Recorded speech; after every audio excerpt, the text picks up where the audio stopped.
ইহুদি ধর্মের জাতির পিতা এবং ইসলাম ধর্মের জাতির পিতা একজনই, হজরত ইব্রাহিম আলাইহাল্লাম। ইব্রাহিম আলাইহাল্লামের দুই পুত্র, ইসহাক আলাইহাল্লাম আর ইসমাইল আলাইহাল্লাম। হজরত ইসহাক আলাইহাল্লামের পুত্র ছিলেন হজরত ইয়াকুব আলাইহাল্লাম। ওনার আরেক নাম ইসরায়েল। এই ইয়াকুব আলাইহাল্লামের বংশকে আল্লাহ তাআলা বনি সরা ইল নামে সম্বোধন করেছেন। হজরত ইয়াকুব আলাইহাল্লামের 12 সন্তানের মধ্যে একজনের নাম ছিল ইয়াহুদা। এই ইয়াহুদার বংশই পরবর্তীতে সবচেয়ে বেশি বিস্তার লাভ করে। তাই বনি ইসরাঈলের আরেক নাম ইহুদি। ইহুদি ধর্ম আর বংশ দুটো আলাদা। সব ইহুদি বংশের লোক ইহুদি ধর্মের হলেও সব ইহুদি ধর্মের লোকই ইয়াহুদার বংশ নয়। এই ইয়াহুদাই কিন্তু তার আপন ভাই ইউসুফ আলাইহিসসালামকে কূপে ফেলে হত্যা করতে চেয়েছিল। 4000 বছর আগে ইসহাক আলাইহিসসালামের মৃত্যুর পর ইয়াকুব আলাইহিসসালাম আল্লাহর নির্দেশে শাম নগরী থেকে কেনানে হিজরত করেন। এই কেনানই বর্তমানে ফিলিস্তিন। এরপর কেনানে দুর্ভিক্ষ দেখা দিলে ইয়াহুদা তার সব ভাইয়ের সাথে মিশরে চলে যায় এবং মিশরে বসবাস শুরু করে। মিশরের তখনকার রাজা ছিলেন ইউসুফ আলাইহিসসালাম, যিনি ইয়াকুব আলাইহিসসালামের 12 সন্তানের মধ্যে 11তম। সে কারণে ইয়াহুদা ও তার বংশ মিশরে অনেক দাপটের সাথে থাকতে শুরু করে। তারপর কালের পরিক্রমায় ক্ষমতা যায় ফারাও রাজাদের হাতে। ফেরাউন এসে বনে ইসরাঈলদের এত অত্যাচার শুরু করে যে এরা সারাদিন ইয়া নাফসি ইয়া নাফসি করত। তখন আল্লাহ তাদের কাছে পাঠালেন মুসা আলাইহিসসালাম আর তাওরাত কিতাব। মুসা আলাইহিসসালাম ফেরাউনকে নীলদে ডুবানোর মাধ্যমে বনে ইসরাঈল মুক্তি পায়। তারপর মুসা আলাইহিসসালাম সবাইকে নিয়ে কেনানে ফিরে যান। পরে তারা সেখানে গিয়ে আল্লাহর অশেষ রহমত পাওয়া সত্ত্বেও মুসা আলাইহিসসালামের ওফাতের পর আবার আল্লাহকে ভুলে যায়, গরু পূজা সহ নানা রকম অনাচার শুরু করে। তারপর তাদের মধ্যে ক্ষমতার লোভে নিজেদের একতা ভেঙে যায়। ভিনদেশীরা তাদের এই সুযোগ কাজে লাগিয়ে তাদের আবার গোলাম বানিয়ে অত্যাচার করতে থাকে। এর 100 বছর পর দাউদ আলাইহিসসালাম আর ওনার ছেলে সুলাইমান আলাইহিসসালামের মাধ্যমে আল্লাহ তাআলা আবারও এই অত্যাচার থেকে তাদেরকে মুক্তি দেন। কিন্তু সুলাইমান আলাইহিসসালামের মৃত্যুর পর ইহুদিরা আবার শয়তানের পূজা শুরু করে। তাদের ভেতরে থাকা ধর্ম ব্যবসায়ীরা তাওরাত কিতাবের মধ্যে নিজেদের সুবিধা মতো সংযোজন বিয়োজন করার মতো ধৃষ্টতা দেখায়। তারা তাওরাতে সংযোজন করে যে আল্লাহ তাআলা ইসহাক আলাইহিসসালামের স্বপ্নে কেনানকে ইহুদিদের জন্য প্রমিস ল্যান্ড হিসেবে দিয়েছেন, এটা তাদের জয় করে নিতে হবে। এটাকে তারা জ্যাকব লেডার ড্রিম বলে। তাদের এমন নির্লজ্জতা ও ধৃষ্টতার কারণে তারা বারবার আল্লাহর শাস্তির মুখে পড়েছে। যেমন কখনো গৃহহীন হয়ে যাযাবরের মতো ঘুরছে, বেবিলনীয় সাম্রাজ্যের দ্বারা গণহত্যার শিকার হয়েছে, রোমান সাম্রাজ্যের দ্বারা সিরিয়া থেকে আরব দেশে বিতাড়িত হয়েছে। মহানবী সাল্লাল্লাহু আলাইহি ওয়াসাল্লামের সময় তারা আরব দেশ থেকে বিতাড়িত হয়ে চলে যায় ইউরোপে।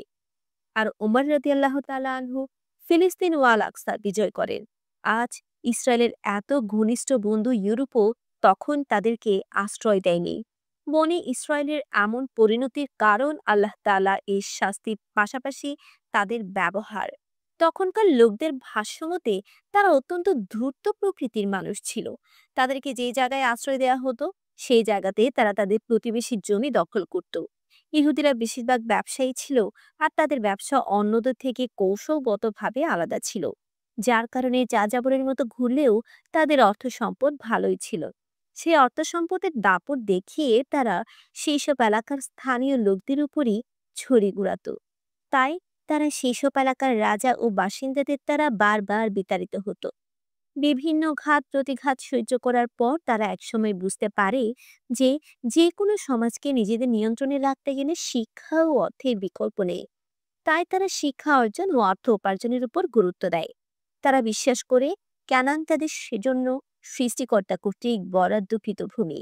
তারা এটিও বিশ্বাস করে যে একসময় তাদের একজন মাসিয়া এসে তাদের এই ভূমিকে উদ্ধার করে দিবে। 18 শতাব্দীতে ইহুদিরা তাদের ধর্ম পরিচয় গোপন করে ইউরোপে বসবাস শুরু করে। তখন থিওডোর হার্জল নামে তাদেরই একজন ব্যবসায়ী ফিলিস্তিনকে নিজেদের দখলে আনার লক্ষ্যে 1897 সালে জিওনিজম আন্দোলন শুরু করে ইহুদিদেরকে আবারও নতুন করে স্বপ্ন দেখানো শুরু করে। এই আন্দোলনকে যারা সমর্থন করে তাদেরকে জিওনিস্ট বলে। যেহেতু ইহুদিরা অনেক শিক্ষা অর্জন আর অর্থ উপার্জন করেছিল, তাই তাদের মধ্যে কিছু সংখ্যক মানুষ ইউরোপে ধর্ম গোপন করে থাকলেও কেউ কেউ মেধার জোরে ইউরোপের গুরুত্বপূর্ণ পদ দখল করতে, বিজ্ঞানী হিসেবে স্বীকৃতি পেতে শুরু করে। তখন তারা শুধুমাত্র পদ দখল করেই থেমে থাকেনি, সেই সাথে নিজেদের একটা রাষ্ট্র গঠনেও প্রচুর সমর্থন সংগ্রহ করার চেষ্টা করতে থাকে। তখন ইউরোপের সর্বোচ্চ পর্যায় থেকে সিদ্ধান্ত নেওয়া হয়েছিল তাদেরকে আফ্রিকার উগান্ডায় থাকার ব্যবস্থা করে দেওয়া হবে। ঠিক এমন সময় শুরু হলো প্রথম বিশ্বযুদ্ধ। প্রথম বিশ্বযুদ্ধের আগে যুক্তরাজ্য নিজেদের অস্ত্র সংরক্ষণের জন্য এক ধরনের গ্লিসারিন ইউজ করত, যেটা আসতো জার্মানি থেকে। কিন্তু যুদ্ধের সময় জার্মানি যুক্তরাজ্যের বিপক্ষে থাকায় গ্লিসারিন সরবরাহ বন্ধ করে দেয়। তখন যুক্তরাজ্যকে সাহায্য করতে এগিয়ে আসে চাইন ওয়াইসম্যান নামক একজন ইহুদি গবেষক ও ব্যবসায়ী। তিনি গ্লিসারিনের বদলে অ্যাসিটন দিয়ে অস্ত্র সংরক্ষণের পদ্ধতি শিখিয়ে দেন এবং যুদ্ধে প্রচুর অর্থ সহায়তা দেন। তার এমন অভূতপূর্ব অবদানের জন্য যুদ্ধের পর যুক্তরাজ্য যখন তাকে পুরস্কৃত করতে চায়, তখন সে জানায় যে তার একমাত্র পুরস্কার হবে তাদের প্রমিস ল্যান্ড মানে ফিলিস্তিনে তাদের বসবাসের সুযোগ করে দেওয়া। এখানে উল্লেখ্য, চাইম ছিলেন জিওনিজম আন্দোলনের একজন গুরুত্বপূর্ণ সদস্য। ফিলিস্তিন তখন ছিল ওসমানী সালতানাতের দখলে। প্রথম বিশ্বযুদ্ধে পরাজয়ের পর তুরস্কের ক্ষমতা একেবারেই নিঃশেষ হয়ে যায়। সেই সুযোগে ধাপে ধাপে ইহুদিরা ফিলিস্তিনে প্রবেশ করতে থাকে। প্রথমে তারা ফিলিস্তিনিদের কাছে ঘর ভাড়া করে থাকতে শুরু করে। তারপর বেশি দামের লোভ দেখিয়ে সেগুলো কিনতে থাকে। দ্বিতীয় বিশ্বযুদ্ধে জার্মানি পরাজয়ের পর পুরো বিশ্বের ক্ষমতা ইউরোপের হাতে চলে যায়। ইহুদিরা তখন স্থানীয় ফিলিস্তিনিদেরকে অত্যাচার জোর জবরদস্তি করা শুরু করলে ফিলিস্তিনিরা প্রতিবাদ করে। তখন ইউরোপ থেকে ঘোষণা আসে পুরো ফিলিস্তিনের 55 ভাগ থাকবে ফিলিস্তিনিদের দখলে, আর বাকি 45 ভাগ হবে ইহুদিদের। 6 লাখ ইহুদির জন্য 45% আর 12 কোটি ফিলিস্তিনিদের জন্য 55% জায়গা।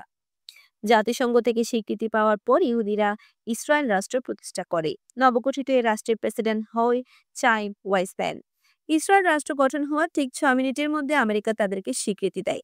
আর এইভাবেই যুক্তরাজ্য ও যুক্তরাষ্ট্রের প্রত্যক্ষ মদদে তারা ইয়াকুব আলাইহিসসালামের সাথে কেনানে আসা যাযাবর থেকে আজকে গাজাকে ধ্বংসকারী দানবে পরিণত হয়েছে। আর বিশ্বের সকল মুসলিম রাষ্ট্রপ্রধানেরা মুখে কুলো পেটে চুপ করে বসে আছেন আর চোখের ঠুলি পরে সবকিছুকে না দেখার ভান করছেন।